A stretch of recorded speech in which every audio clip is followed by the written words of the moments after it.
Hello, hello, brothers and sisters. It's a new week. We are very happy to welcome you to our show titled Speak of Africa. We have three main themes that we're going to focus attention on today. One theme is lesbian love, gay, homosexuality. We've talked about homosexuality before on this show. Africa treats this subject like a taboo subject. They don't like to talk about it. But on this show, we want to talk about it. This week, there was a big story that broke in the international community.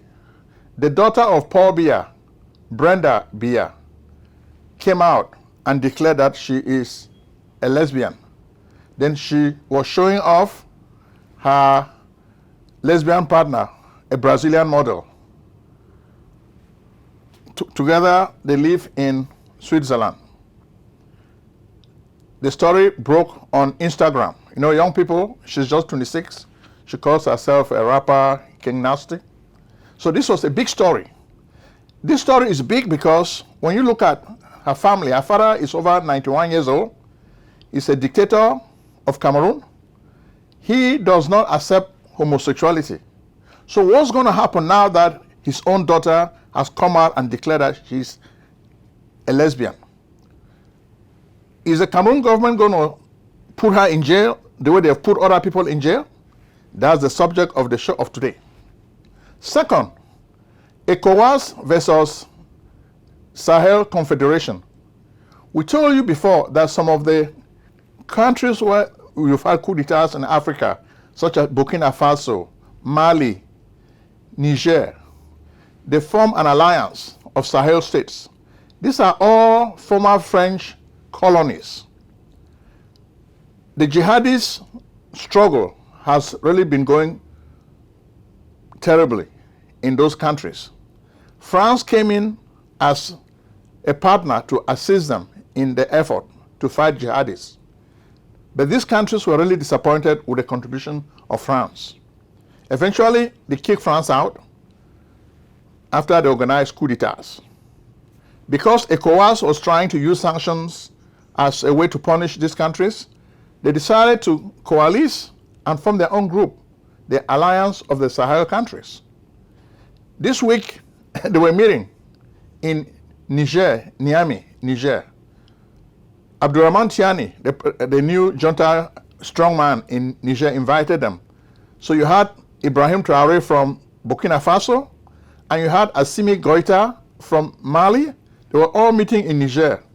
At the same time, ECOWAS was also meeting in Nigeria because, as you know, Bola Tinubu, the president of Nigeria, is a new leader of ECOWAS. We're going to go into this. So this is the second theme. Then the third theme we're going to explore is the British elections.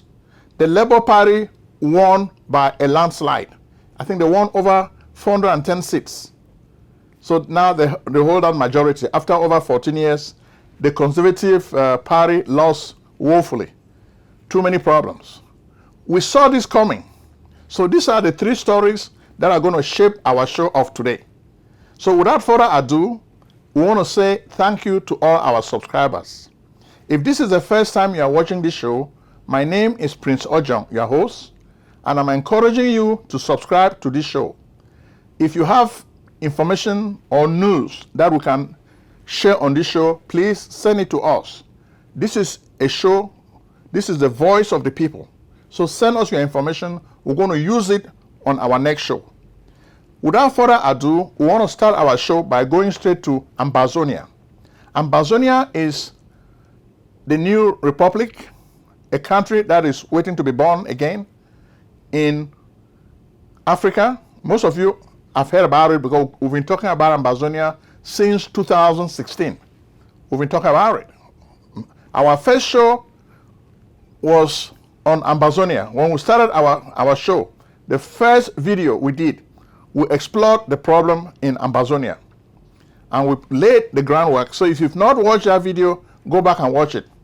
Even today, Betty Asomo, the defense minister in La République du Cameroon, is saying things have stabilized in Ambazonia. It is a lie. It's not true. things have not stabilized. We've been seeing the guys, the restoration forces in Ambazonia, hitting government vehicles. La République has been suffering a lot of casualties. A lot of their soldiers have been hurt because we even have videos. Sometimes the guys will just use IEDs, improvised explosive devices, and they will break into armored vehicles, and they will break these armored vehicles into pieces. We've seen this, and it's happening quite often. It just happened when I saw the pythons in the northwest region. They blew a vehicle. You will see the vehicle passing. They will wait for the first vehicle to pass, the second one. Then once three of them are in the middle, then they hit the one in the middle. Then the soldiers get confused. They don't know where to turn. Sometimes they cannot go forward. So it's like you're watching a movie. So that's much of what we see in Ambazonia. So things have not returned to normalcy. If Betty Asomo is telling you about normalcy, it's just propaganda, political propaganda. Don't believe it. So that's basically what we can tell you. It's a lie, it's a lie, it's a lie. So, but when you look at LRC, the major story this week in La République du Cameroon is the coming out party of Brenda Biya, the president's daughter. As you've seen in our past shows, we talk about the struggles of people who are homosexual, whether lesbian or gay, in Africa and La République du Cameroon. They've been having tough times. Sometimes Alisinkom, the lawyer who tries to defend them, has tough times also. Shakiro, you have a lot of those guys who come out and they make life difficult for them. They have to go through a lot of punishment, crime and punishment. They have to jail them for at least 5 years, then the retribution. So when we look at this, is Brenda Biya going to go to jail, or is she going to be punished for this crime of being a lesbian?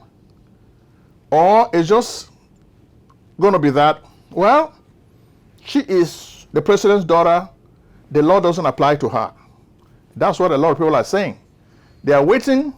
The president has not made a statement. People are expecting him to make a statement. Some of our guys said he's really angry with the daughter. He doesn't know what to do. He's really in a rage. The wife is the one who is trying to calm him down. So the daughter is there with her lover, enjoying the palace and having some fun. But the father is just embarrassed because this is serious embarrassment. For one, you are in a country where a lot of people are homosexual, but the government is saying homosexuality is illegal. So now this is a slap in the face. When you look at the international press, people may say, why are you focusing on Brenda Biya? We are not focusing on Brenda Biya. It's just news. When you look at the news cycle, all the major stories are breaking this story. They're talking about it. We're just putting this story in context. You can see, we can share a lot of videos and pictures with you. You'll see that this story is everywhere, everywhere. They're talking about Brenda Biya, lesbian, Brenda Biya, lesbian. The story is everywhere. So it's not what we are saying. We're not making the story up. The story is all over the place. Instagram, Facebook, Twitter, all the papers are carrying the story, okay? Then the other part of the story in La République is election 2025. Even though the election is over a year away, but it looks like the Biya fraud machine is already at work, okay?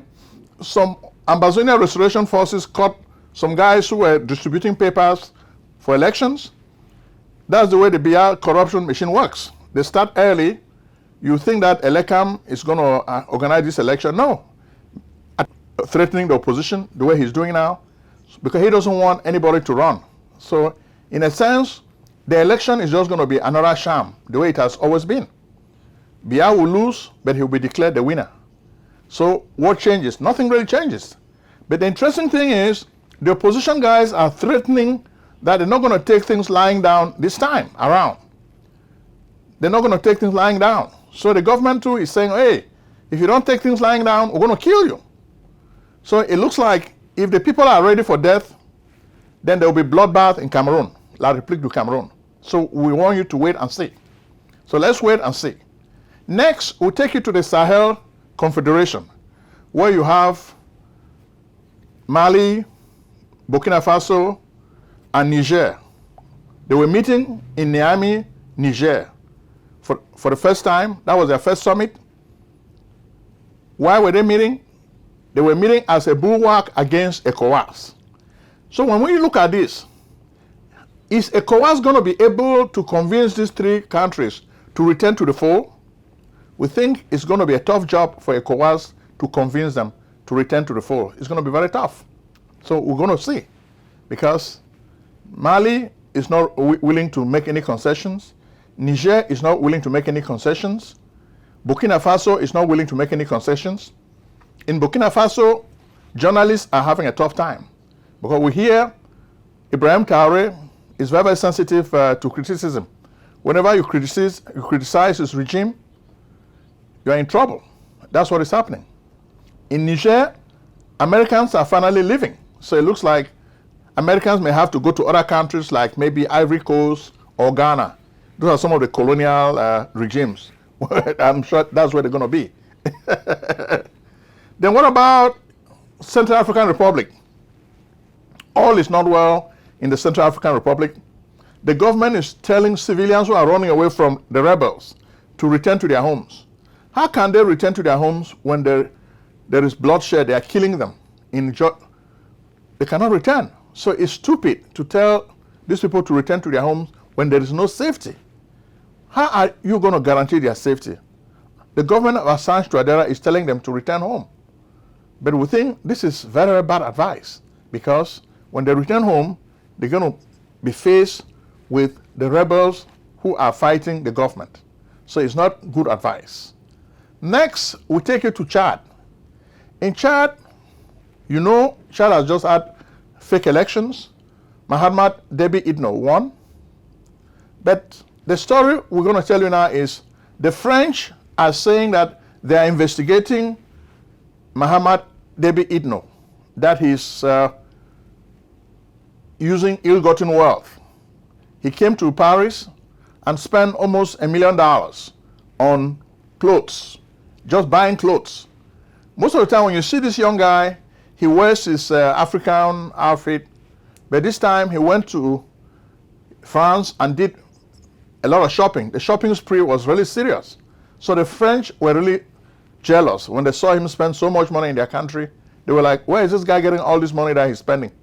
So they want to investigate him. So let them investigate him and let's see how it works. Or maybe the French are just playing games. They want to rough handle this guy because he has been showing signs that he's supporting Russia. Whenever you try to support Russia, they try to make you toe the line. I think that's probably the game the French are trying to play. They're playing games with the young guy.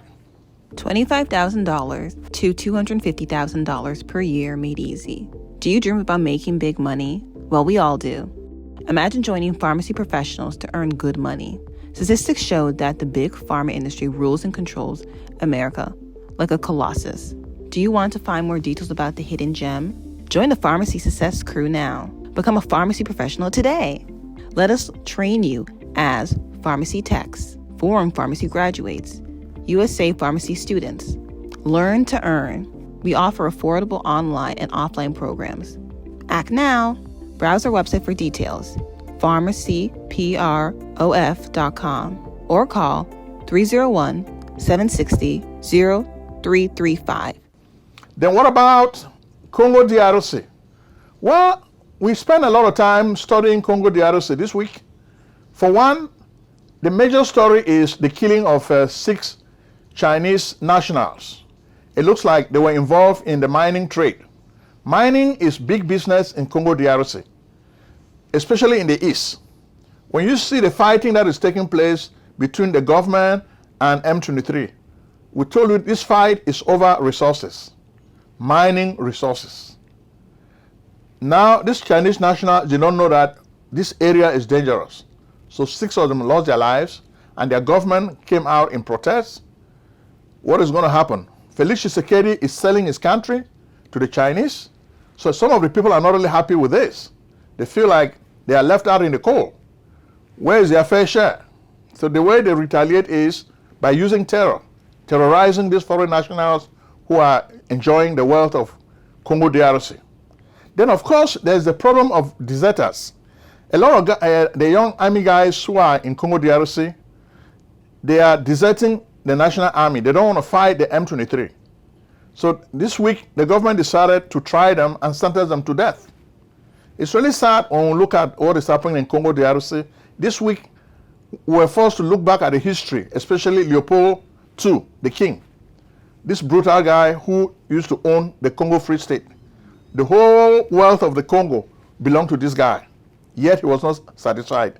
He used forced labor, crime, chopping the limbs and hands of Congolese people because they were not willing to work. So that's the way he enforced his rule. So it's very, very sad when we look at the way people are suffering in Congo DRC. Next, we take you to Kenya. All is not well in Kenya. It looks like William Ruto has decided to back down after all the protests that you saw against the finance bill. Okay? The people won. But it's more like the people won the war. No, they won the battle, but not the war, because there are many more battles to be fought. So for round one, the people won. What about round two?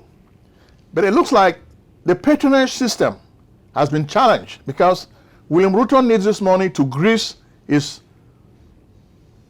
machine. When he does this, he can make sure that there's enough money to bribe all those guys in parliament so that they can do what he wants. So when you see an African leader command respect, he doesn't only need to use a gun, he uses money. He bribes his people. He buys loyalty. That's what these presidents do in Africa. They buy loyalty. So the people who are in the government, they know that, okay, this finance bill is not good for the people, but they vote for it because the president has bribed them. And that's what happened in Kenya. And the young people got upset and decided to protest and die. But after this protest, a lot of people are still mourning. They are looking for their children they cannot find. Because the government of William Ruto behaved just like a gang. They took so many people hostage, and we are suspecting that they killed a lot of people. Where are the people who are missing? That's the challenge this government has to deal with. The people are looking for the young people who were fighting and protesting for freedom. William Ruto has to account for all these losses. And that's the pressure that his government is facing now, because the people really want to make sure that they can find the missing young folks who were protesting. Next, we take you to Nigeria. In Nigeria, times are still tough. We've been looking at the stories, the standard of living, this inflation, the Naira cannot really do much, and the people are not happy. So what happened in Kenya can happen in Nigeria. We said this before. And this week, while President Bola Tinubu was talking to his army folks, he told them, please, make sure that what happened in Kenya should not happen in Nigeria. Because we know already it's going to happen soon. Because the same crisis, the conditions that existed in Kenya already exist in Nigeria. There is a lot of hardship, economic hardship. The Naira cannot fetch what it could fetch before. So there's a lot of inflation. So if the people cannot afford to eat, they're going to go to the streets. And Nigerians are very bold. Nigerians are not Cameroonians, where you have a few people, just like you have a guy like a musician who will come out protest, they lock him up. But what you do is come out en masse. That's what people in La République du Cameroon need to do. They need to come out en masse. So Biya's forces are not going to kill all of them. They may kill 2, 3, 5 people, but they are not going to kill everybody. That's what happened in Kenya. And I know Nigerians know this. Nigerians are going to come out in their big numbers in the streets, and they will protest big time. Then there's also the issue of ECOWAS. Is the tenure of Bola Tinubu going to be extended? Because Bola Tinubu is still looking for ways to reconcile with Burkina Faso, Mali, and Niger.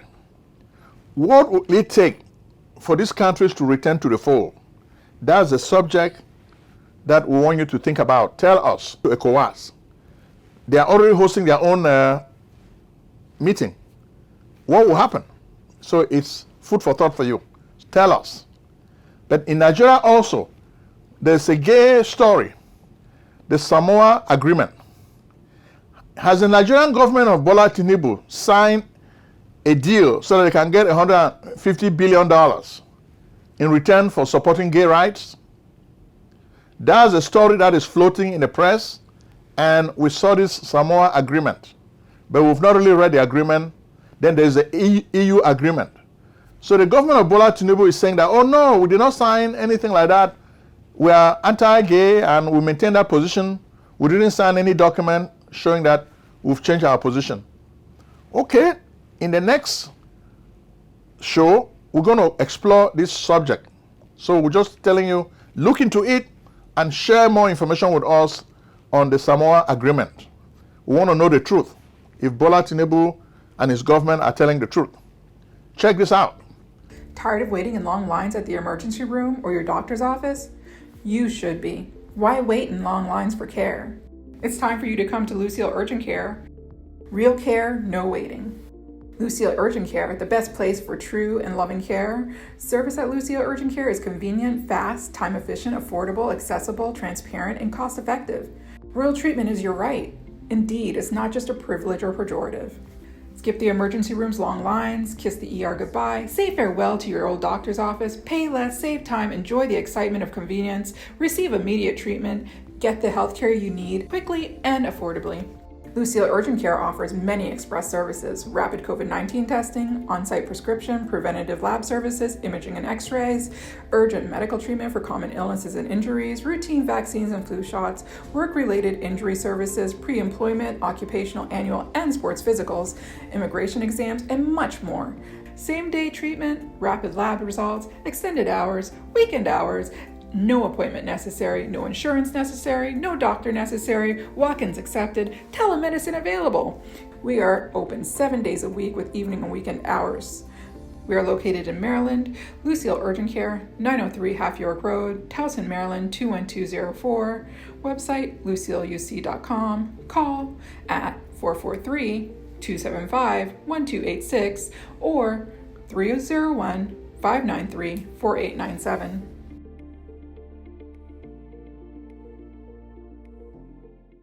Then, of course, we take you to Rwanda. You remember they stopped the boats? Sunak, the former PM of the UK, Britain, was against immigrants. He said, stop the boats, because the boats have to take you back to Africa. So they made a deal with Paul Kagame, so that whenever they had to send people back to their country, they send them to Rwanda in like a hotel where you live in like a college. Then after that, they can ask you to return to your country. So it was such a terrible deal. The government of Rishi Sunak was saying that, okay, this would be an ideal way to solve the problem of migrants. But the Labour Party came and said, no, we have a lot of problems in our country. Migrants are not really our problem. Let's tackle our problems honestly. So the Labour Party is taking a different tack. So now, the money that Paul Kagame has taken from Britain, he has just swallowed that. They will not get their money back. So that's a big loss to Britain. Paul Kagame has won. As a mercenary, has taken a lot of money. And what about the hotels that are waiting for those immigrants? Well, we think they should take Rishi Sunak to Rwanda. Instead of enjoying in Britain, let him travel and go to Rwanda and enjoy over there. I saw the new Prime Minister, Keir Starmer, was holding Sunak like a little boy. Come on, let me take you to Rwanda. Let me take you to Rwanda so go and enjoy over there. Then finally, we hit Uganda. You cannot talk about gay stories in Africa without citing Uganda.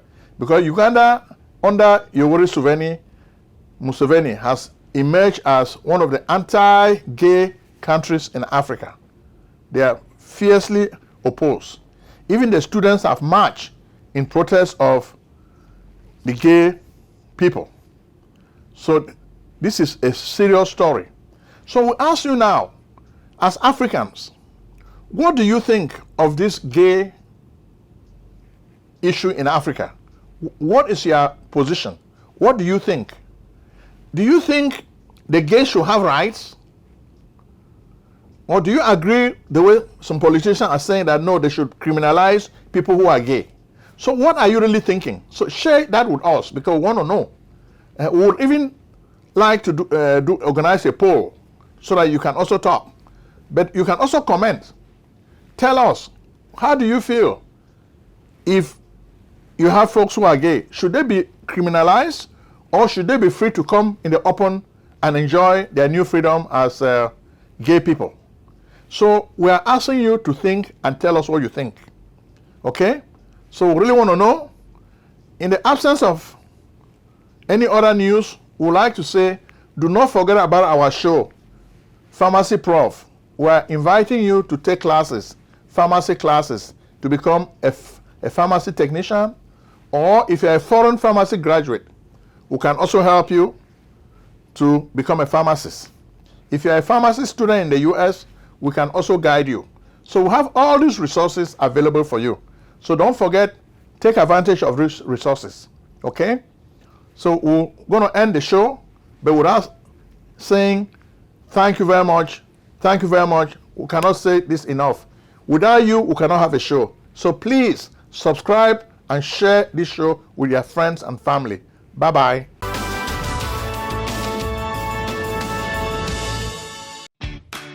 Do you need tax preparation services?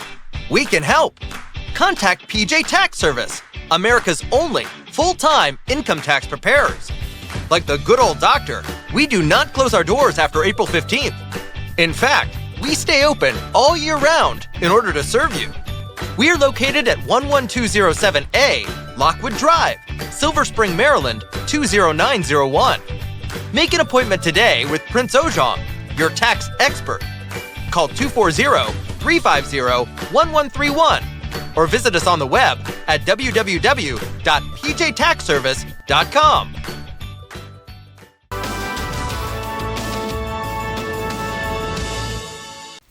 Selling a service or a product? Need buyers? Use the African Nation TV as a channel to reach many viewers.